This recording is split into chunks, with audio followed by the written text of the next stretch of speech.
لیکن یہ بات صرف آئی ایم ایف نے نہیں کہی، ہمارے بڑے اچھے دوست ممالک ہیں وہ بھی اس سے پہلے ہمیں باور کرا چکے ہیں کہ اپنے سیاسی معاملات کو درست کیا جائے. تو ڈاکٹر صاحب ہم ہر معاملے پر آئی ایم ایف کی طرف دیکھتے ہیں، آئی ایم ایف سے مانگتے ہیں. اب جب آئی ایم ایف ہمیں کہہ رہا ہے کہ سیاسی بے چینی ختم ہونی چاہیے تو حکومت کس حد تک سنجیدہ لے گی اس بات کو؟ دیکھیے یہ تو خیر عام بات ہے ہمارے ہاں، جو پاکستان کی مشکلات ہیں اور جو پاکستان کے مسائل ہیں وہ ہم سب کو پتہ ہیں، لیکن ہمیں بخار اس وقت چڑھتا ہے جب امریکہ کہہ دے، آئی ایم ایف کہہ دے، ورلڈ بینک کہہ دے. اب جو آئی ایم ایف نے جو بات کی ہے کوئی نئی بات تو نہیں کہی نا، اس سے پہلے بھی کہی.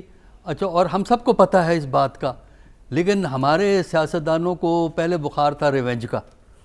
وہ 9 مئی کے جو بیانات ہیں اسٹیبلشمنٹ کو تو چھوڑ دیں ایک طرف، اس کے بعد جو گورنمنٹ کے جو بیانات ہیں، پرائم منسٹر صاحب کے بیانات ہیں، وزراء کے بیانات ہیں، پی پی پی والوں کے بیانات ہیں، اور تو اور پی پی پی والوں کے بیانات ہمیں نظر آتے ہیں، وہ کچھ اور تھے، آج کچھ اور ہیں.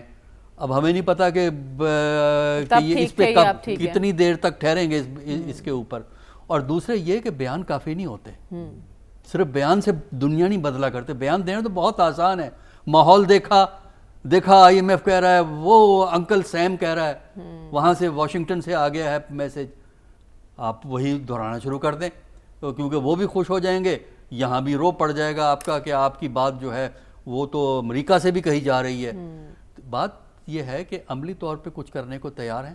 پہلی تو بات یہ ہے کہ پاکستان میں سیاسی مفاہمت نہیں ہو سکتی جب تک بڑے گھر سے اس کی اپروول نہیں آتی. ٹھیک ہے، سب سے پہلے بڑے گھر سے اپروول چاہیے، اور ہماری حکومت کوئی عملی قدم نہیں اٹھائے گی، بیان دے دے گی خوش کرنے کے لیے ورلڈ بینک کو، اس کو قدم نہیں اٹھائے گی جب تک ادھر سے اپروول نہیں آتی بڑے گھر سے. بڑے گھر سے اگر اپروول آ گئی تو پھر وہ گفتگو کریں گے، ورنہ یہ حکومت رسک لے ہی نہیں سکتی.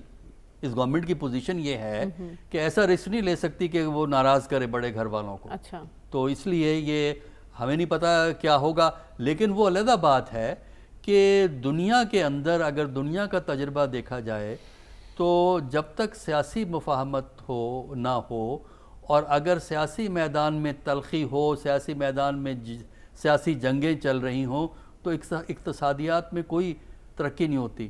دیکھیے اگر آپ کسی انڈیپینڈنٹ اکانومسٹ سے پوچھیں، مجھ سے اگر پوچھیں آپ انڈیپینڈنٹ اوپینین میں، کوئی اگر انٹرنیشنل ایکسپرٹ مجھ سے پوچھتا ہے کہ انویسٹمنٹ پاکستان میں کرنی ہے کہ نہیں کرنی، میں کہوں گا ذرا احتیاط سے.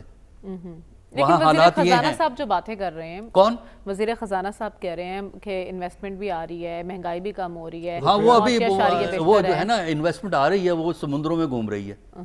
مجھے بتائیں نا فائنانس منسٹر صاحب کہ پچھلے 2 ہفتے میں کون سی نئی انویسٹمنٹ آئی ہے. دیکھیں نا جب سے وہ فائنانس منسٹر ہوئے ہیں، کون سی نئی انویسٹمنٹ پاکستان کے اندر عملی طور پہ آئی ہے. بہت سی انویسٹمنٹ وہ ہوتی ہے جو پہلے سے انویسٹ ہوئی ہوتی ہے کمپنیوں کی، ملٹی نیشنل کارپوریشنز کی، وہ اپنی انویسٹمنٹ کو بڑھاتے ہیں یا کم کرتے ہیں. کوئی نیا پروجیکٹ ہے اس کو اپ گریڈ کرنا ہے تو وہ تو آتی ہے، لیکن نئی انویسٹمنٹ کون سی آئی ہے پاکستان کے اندر؟ مجھے بتائیں نا. کوئی بھی نہیں ہے ابھی. ہاں ڈیلیگیشنز آئے ہیں، سعودی ڈیلیگیشن آیا ہے، اچھا اور بھی آئے ہیں، لیکن وہ بھی ایسے بچے نہیں ہیں کہ 10 بلین آپ کو کل آ کے میز پہ جا کے 10 بلین رکھ دیں گے، لو جناب فائنانس منسٹر صاحب یہ آپ کا 10 بلین ہے جو مرضی کر لو. ٹھیک ہے، پروجیکٹ چاہیے. ان پروجیکٹ کے لیے آپ کے پاس انفراسٹرکچر ہے، اور پروجیکٹ کو جو آپ بیسک چیزیں ضرورت ہے وہ آپ پرووائڈ کرنے کو تیار ہیں. آپ باتیں تو کرتے ہیں لیکن عملی طور پر آپ جو ایف بی آر ہے اس سے نہیں آپ کی جان چھوٹتی. ایف بی آر سے آگے نکلیں گے تو گورنمنٹ کے اپنے ڈپارٹمنٹ سے پرمیشنیں لینا اتنا آسان نہیں ہوتا. وہ ہو گئی، وہ گیس ہے، بجلی ہے، یہ چیزیں کیا ہیں. تو میرا اپنا خیال یہ ہے کہ ہمارے ہاں پاکستان میں اس وقت بیان بازی کا وقت نہیں ہے. ٹھنڈے دل سے ہمیں یہ سوچنا چاہیے کہ کیا وجہ ہے کہ پاکستان میں اقتصادی ترقی کا پوٹینشل تو ہے لیکن اقتصادی ترقی ہوتی نہیں ہے. کیوں نہیں ہوتی؟ اچھا دوسرا اس کا آخری میرا پوائنٹ یہ ہے کہ آپ ان ملکوں کا اسٹڈی کریں جن ملکوں نے پچھلے 40 سال میں اقتصادی طور پہ ترقی کی ہے.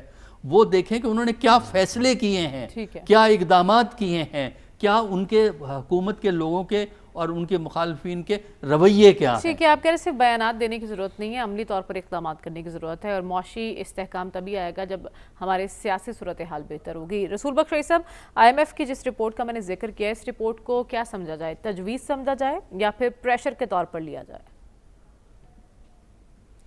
میرا خیال یہ ہے کہ اس کو ایک اچھے دوست کی آواز سمجھا جائے. ہم یہاں پہ ہمیشہ IMF پر چڑھ دوڑتے ہیں کہ IMF کے غلام نہیں ہے، IMF ہمیں یہ کیوں بتا رہا ہے کہ یہ کریں، ہمیں تو خود کرنا چاہیے. آپ دیکھیں کہ IMF آپ کو کہہ کیا رہا ہے. IMF کے کہنے سے پہلے اگر ہماری حکومتوں کے اندر کوئی بصیرت ہوتی، دانش مندی ہوتی، تو وہ یہ چیزیں پہلے کر چکے ہوتے. وہ آپ کو یہ کہہ رہے ہیں کہ آپ اپنا خسارہ حکومت کا کم کریں، اس لیے کہ آپ اندرونی طور پر اور بیرونی طور پر قرضے لے رہے ہیں، اور قرضوں کی ادائیگی اور قرضوں کے اوپر سود دینے میں آپ کے وسائل ضائع ہو رہے ہیں، اس لیے آپ ترقی کے اوپر ان کو نہیں لگا سکتے. وہ آپ کو یہ بھی کہہ رہے ہیں کہ ٹیکس بیس بنائیں.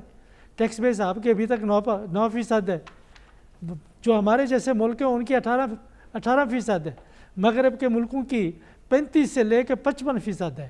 تو آپ یہ کس نے کرنا ہے؟ کہ پھر آپ دیکھیں کہ وہ کہتے ہیں آپ پھر اصلاحات کریں. FBR کی، FBR کا وہ ادارہ ہے کہ جس کی اصلاحات کرنے کے لیے کئی حکومتیں آئیں، کئی چلی گئیں، تو وہ ٹیکس بیس بنائیں. پھر وہ آپ سے یہ کہہ رہے ہیں کہ آپ اپنی ایکسپورٹ بنائیں. ایکسپورٹ کیسے بنائیں گے؟ کہ جب آپ کی جو بجلی کے معاہدے ہم نے کیے ہیں، جب تک بجلی صحیح طریقے سے ملے گی نہیں ہمارے صنعت کار کو، اور اسی قیمت پہ نہیں ملے گی جو باقی ممالک کو مل رہی ہے، تو ظاہر ہے ان کی لاگت زیادہ آئے گی، وہ مارکیٹ میں، انٹرنیشنل مارکیٹ میں جا نہیں سکیں گے. پھر آپ کو وہ یہ بھی کہہ رہے ہیں کہ جی آپ اس طرح کریں کہ آپ جو حکومت کے اخراجات ہیں ان کو کم کریں. وہ بھی ہم کرنے کے لیے تیار نہیں. یہ دوست کی آواز آپ کو اس کو سمجھیں. پھر جو سیاست کا مسئلہ ہے اور معیشت کا مسئلہ ہے، ان کو ہم بار بار کہہ چکے ہیں کہ یہ دو علیحدہ دنیایں نہیں ہیں، یہ ایک ہی دنیا ہے. اور یہ بھی پاکستان کے اندر جو ہمارے ماہرین معیشت ہیں یا جو ہمارے لوگ سیاست کو سمجھتے ہیں، وہ ایک عرصے سے کہہ رہے ہیں، سب سے کہہ رہے ہیں کہ حزب اختلاف کی سیاسی جماعتوں سے بھی، جو حکومتی اتحاد میں ہیں ان سے بھی، اور جو اسکی صاحب بڑے گھر کی بات کر رہے ہیں ان سے بھی ہم التجا کرتے ہیں کہ ہم سب کا مفاد یہی ہے کہ ہم ایک ہی کشتی میں ہیں، ایک ہی جہاز میں ہیں، ایک ہی ملک میں ہیں. مفاہمت کریں، آگے بڑھیں. آپ کہہ رہے ہیں سب کا مفاد اس وقت مفاہمت میں ہی ہے اور ملکی مفاد کو ترجیح دینے کی ضرورت ہے. صافی صاحب، یہ جو رپورٹ جس کا ہم ذکر کر رہے ہیں، سیاسی بے یقینی اور اس کے ساتھ ساتھ مفاہمت کے امکانات کتنے روشن ہیں؟